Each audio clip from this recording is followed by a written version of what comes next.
Gut biome లేకుండా మనిషి బ్రతకలేడు. No no it's impossible.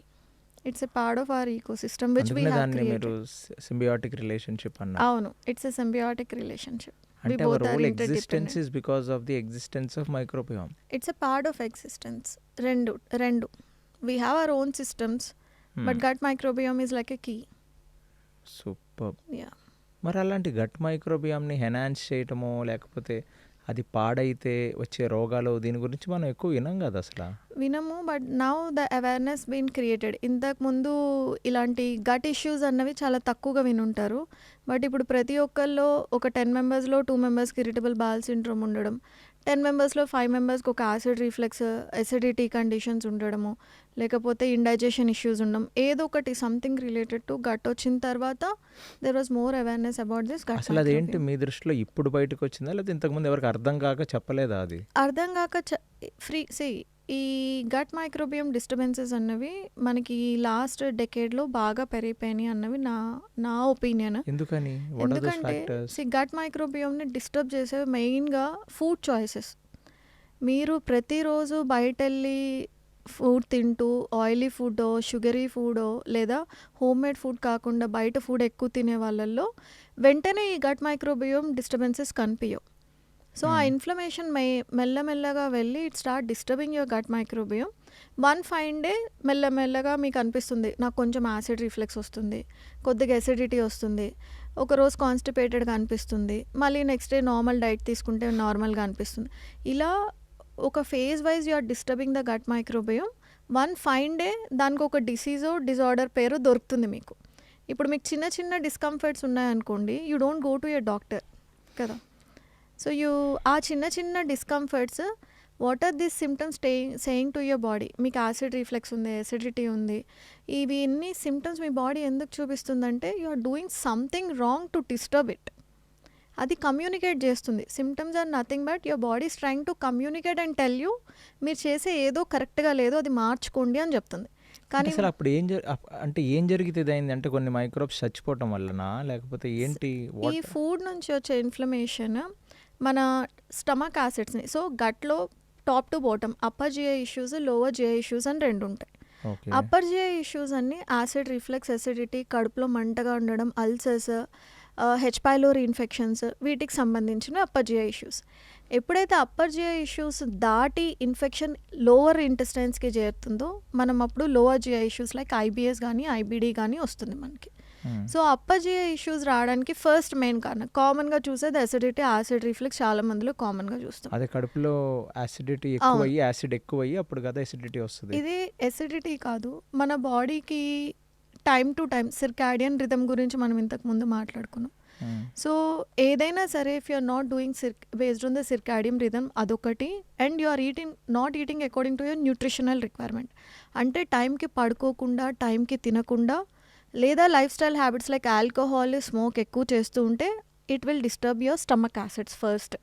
అక్కడ స్టమక్ యాసిడ్స్ ఎక్కువైతే ఎసిడిటీ వస్తుందా తక్కువైతే ఎసిడిటీ వస్తుందా? యాక్చువల్లీ తక్కువైతే ఎసిడిటీ వస్తుంది. మరి అదేంటిది? అది దీనికి యాంటాసిడ్స్ ఇస్తారు. దీని మెకానిజం మనం అర్థం చేసుకోవడం కొంచెం కాంప్లికేటెడ్గా ఉంటుంది, but if you understand it మీకు అర్థమవుతుంది. ఒక్క నిమిషం, యా మనం స్లోగా వెళ్దాం. యా యా యా ఎసిడిటీ అంటే జనరల్లీ స్టమక్ యాసిడ్ బాగా ఎక్కువైంది, నాకు అందుకే ఈ పుల్లటి తేనుపులు వస్తున్నాయి, నాకు బాగా ఎసిడిటీగా ఉంది. ఎసిడిటీ అంటే యాసిడ్ ఎక్కువైంది అని కదా నార్మల్లీ అర్థం.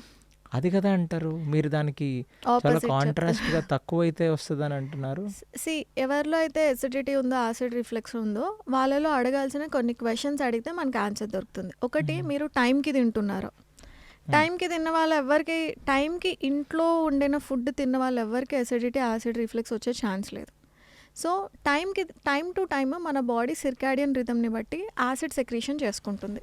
సో మన బాడీకి ఒక మెమరీ ఉంటుంది. అంటే మీరు రోజు 8 AM to 9 PM లేదా 10 AM దాకాను మీరు బ్రేక్ఫాస్ట్ చేస్తారు, మీరు మళ్ళీ లంచ్ చేస్తారు, డిన్నర్ చేస్తారు. So your body has a certain memory towards your food. దానికి తగ్గట్టు యాసిడ్ సెక్రీషన్స్ చేసుకుంటూ ఉంటుంది. దాన్ని ఫుడ్ యూటిలైజ్ చేసుకొని ఆ యాసిడ్స్ యూస్ చేసుకొని ఫుడ్ని మనం అరిగించుకుంటాం. ఎప్పుడైతే మీరు అన్హెల్దీగా తింటూ ఉంటారో ఇది మీరు తిన్న తర్వాత ఆ ఫుడ్ ఇన్ఫ్లేమ్డ్గా మారి కడుపులో డైజెస్ట్ అవ్వకుండా ఆ డైజెషన్ అవ్వనప్పుడు మీకు కడుపులో ఫర్మెంటేషన్ ప్రాసెస్ జరుగుతుంది. ఫర్మెంటేషన్ ప్రాసెస్ జరిగినప్పుడు గ్యాసెస్ ప్రొడ్యూస్ అవుతాయి. అవి పైకి రావడాన్నే మనం యాసిడ్ రిఫ్లెక్స్ అని తెచ్చుకుంటాం. సో బేసికల్లీ మీకు డైజెషన్ అవ్వక యాసిడ్స్ పైకి వస్తున్నాయి, that is called as acid reflex. ఎందుకు డైజెస్ట్ అవ్వదు? లో స్టమక్ యాసిడ్. ఎందుకు లో స్టమక్ యాసిడ్ వస్తుంది?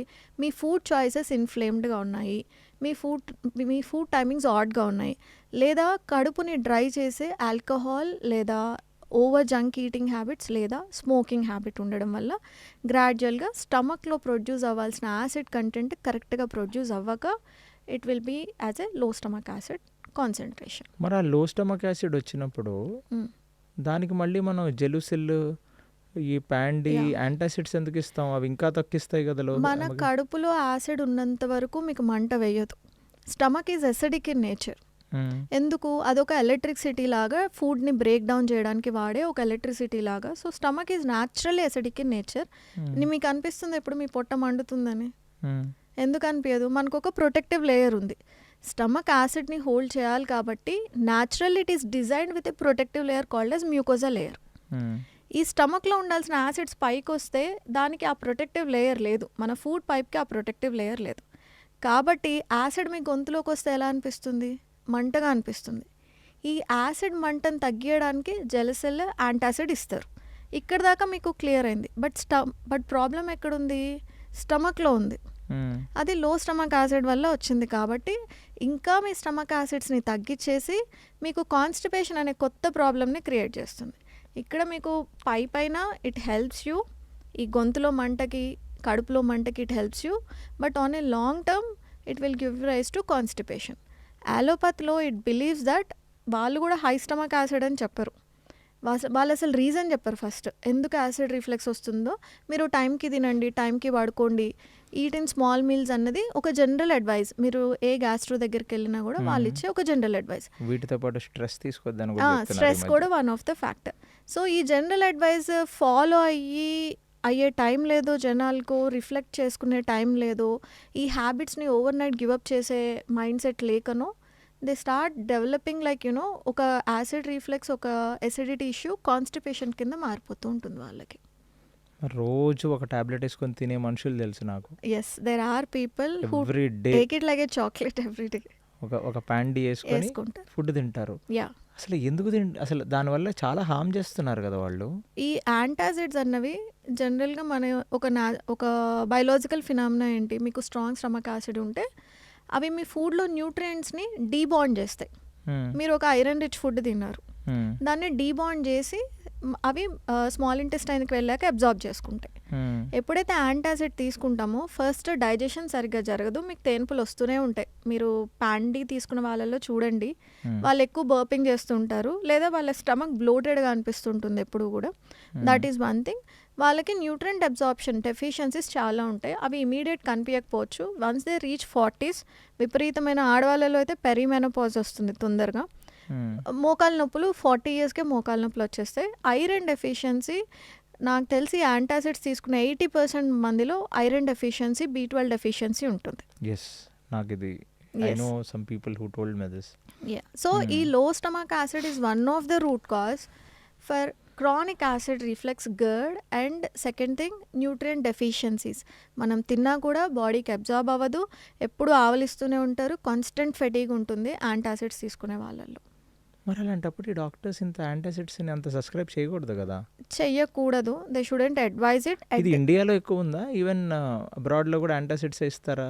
I have no number in regards to this, but I feel like antacid usage is commonly there. Acid reflux అంటే first step of correction is antacids.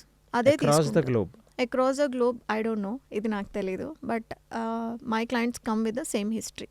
వాళ్ళ